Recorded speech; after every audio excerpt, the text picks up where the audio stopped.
긍정적인 가족 관계를 위한 5가지 지혜.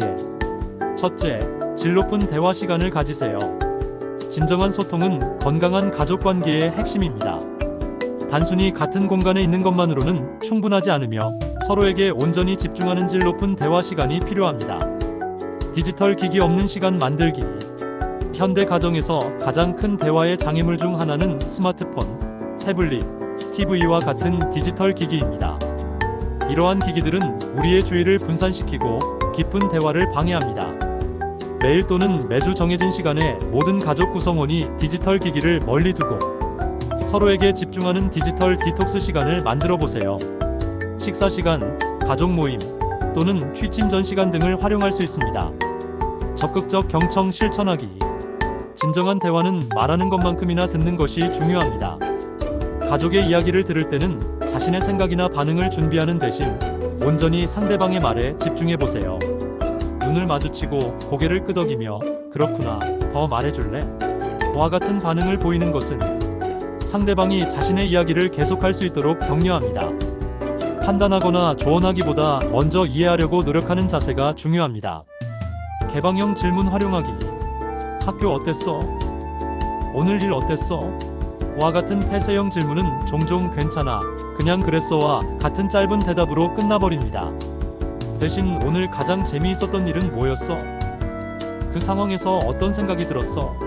와 같은 개방형 질문을 통해 더 깊고 의미 있는 대화를 이끌어낼 수 있습니다. 정기적인 가족회의 갖기. 일주일에 한 번 정도 가족 모두가 모여 지난 일주일을 돌아보고 앞으로의 계획을 논의하는 시간을 가져보세요. 이 시간은 가족 구성원 각자의 고민이나 즐거웠던 일을 나누고 가족 내 이슈나 결정 사항을 함께 논의하는 기회가 될 수 있습니다. 이러한 정기적인 소통은 문제가 커지기 전에 해결하고 서로의 생활에 더 많이 참여할 수 있게 합니다. 감정과 생각을 솔직하게 표현하기. 건강한 가족 관계에서는 모든 구성원이 자신의 감정과 생각을 안전하게 표현할 수 있어야 합니다. "나는 뭐뭐 할 때 뭐뭐하게 느껴" 형식을 사용하여 비난이 아닌 감정 표현에 중점을 두세요. 또한 가족 구성원 모두가 솔직하게 의견을 표현할 수 있는 환경을 조성하는 것이 중요합니다. 둘째, 각자의 개성을 존중하세요. 모든 가족 구성원은 고유한 개성, 취향, 재능, 가치관을 가지고 있습니다. 이러한 다양성을 인정하고 존중하는 것은 건강한 가족 관계의 기반이 됩니다. 가족 구성원의 고유한 특성 인정하기. 가족 내에서도 각자는 서로 다른 성격, 관심사, 강점과 약점을 가지고 있습니다. 이러한 차이를 문제가 아닌 풍요로움의 원천으로 바라보세요.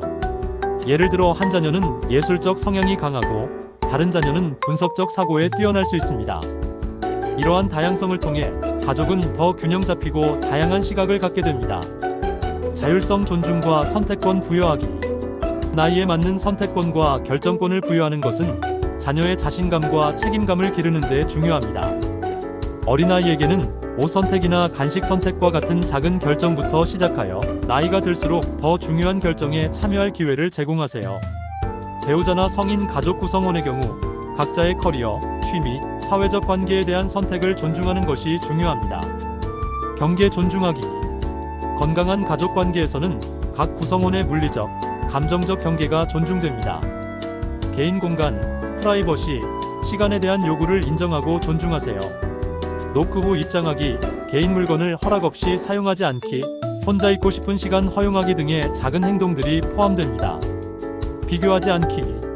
형제자매나 다른 가족 구성원을 서로 비교하는 것은 자존감을 해치고 경쟁과 질투를 유발할 수 있습니다. "왜 내 형처럼 공부를 열심히 하지 않니?"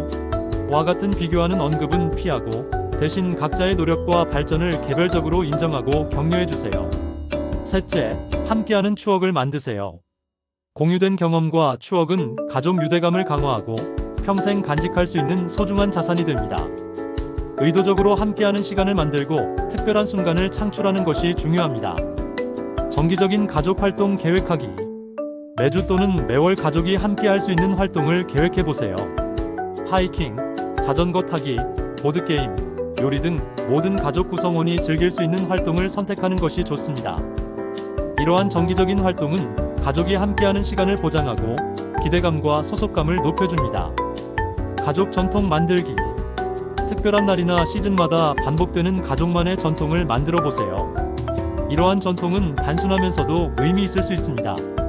예를 들어 생일자가 저녁 메뉴를 선택하는 전통, 명절에 각자 감사한 일을 나누는 시간, 연말에 가족 타임캡슐을 만드는 활동 등이 있을 수 있습니다. 이러한 전통은 가족의 정체성을 강화하고 세대를 넘어 이어질 수 있는 소중한 유산이 됩니다. 일상 속 작은 순간 소중히 여기기. 특별한 이벤트나 여행만이 추억을 만드는 것은 아닙니다. 함께하는 식사 시간, 잠자리에서 읽어주는 책, 아침 등교 전 호응과 같은 일상 속 작은 순간들도 소중한 추억이 될 수 있습니다. 이러한 작은 루틴에 의미를 부여하고 의식적으로 즐기는 것이 중요합니다. 디지털로 기록하고 공유하기. 함께한 순간들을 사진, 비디오, 일기 등으로 기록하고 함께 공유하는 것은 추억을 강화하는 좋은 방법입니다. 가족 앨범을 만들거나 디지털 사진첩을 정기적으로 함께 보면서 지난 경험을 회상하고 이야기를 나누는 시간을 가져보세요. 각자의 관심사 교차하기. 가족 구성원 각자의 관심사와 취미를 서로 공유하고 함께 경험해보는 것도 좋은 방법입니다. 예를 들어 자녀가 좋아하는 게임을 부모가 함께 해보거나 부모의 취미 활동에 자녀를 초대하는 것입니다. 이는 서로에 대한 이해를 깊게 하고 새로운 공통 관심사를 발견하는 기회가 될 수 있습니다. 넷째, 갈등을 건설적으로 해결하세요. 갈등은 모든 관계, 특히 가족 관계에서 불가피한 부분입니다. 중요한 것은 갈등의 유무가 아니라 그것을 어떻게 다루고 해결하느냐입니다. 건설적인 갈등 해결은 관계를 더 강화시키고 성장의 기회가 될 수 있습니다. 감정 조절하기. 갈등 상황에서는 먼저 자신의 감정을 조절하는 것이 중요합니다. 화가 극도로 치밀어 오를 때는 일시적으로 자리를 피하거나 심호흡을 하거나 10가지 세기와 같은 간단한 기법을 활용하여 감정을 진정시키세요. 격한 감정 상태에서는 합리적인 대화와 문제 해결이 불가능합니다. 비난이 아닌 문제 중심으로 접근하기. 갈등을 다룰 때는 상대방의 성격이나 행동을 비난하기보다 구체적인 문제나 상황에 초점을 맞추세요. 너는 항상 이기적이야와 같은 비난 대신 방 정리가 안 되어 있어서 불편함을 느꼈어와 같이 구체적인 상황과 그로 인한 영향에 대해 이야기하는 것이 더 건설적입니다. 타협과 양보의 중요성 인식하기. 완벽한 해결책이 항상 가능한 것은 아니며 때로는 타협과 양보가 필요합니다. 각자 중요하게 생각하는 부분과 양보할 수 있는 부분을 구분하고 상호 존중의 태도로 중간 지점을 찾아가는 과정이 중요합니다. 이러한 과정을 통해 가족 구성원 모두가 존중받고 있다고 느낄 수 있습니다. 화해와 용서 실천하기. 갈등 후에는 화해와 용서의 단계가 중요합니다. 진심 어린 사과를 표현하고 받아들이는 과정, 그리고 과거의 갈등을 계속 들추지 않고 앞으로 나아가기로 결정하는 것이 필요합니다. 용서는 과거의 상처를 놓아주고 관계를 회복하는 강력한 도구입니다. 다섯째, 감사와 사랑을 표현하세요. 가족 간의 사랑과 감사는 종종 당연하게 여겨지기 쉽습니다. 하지만 이러한 감정을 자주, 그리고 다양한 방식으로 표현하는 것은 긍정적인 가족 관계를 유지하는 데 필수적입니다. 일상 속 감사 표현하기. 매일의 작은 행동이나 노력에 대해 감사를 표현하세요. 밥 준비해줘서 고마워, 학교에서 열심히 해서 대단하다, 집안일 도와줘서 정말 고마워와 같은 간단한 말이라도 진심을 담아 자주 표현하는 것이 중요합니다. 이러한 감사 표현은 가족 구성원이 인정받고 가치 있게 여겨진다고 느끼게 합니다. 다양한 방식으로 사랑 표현하기.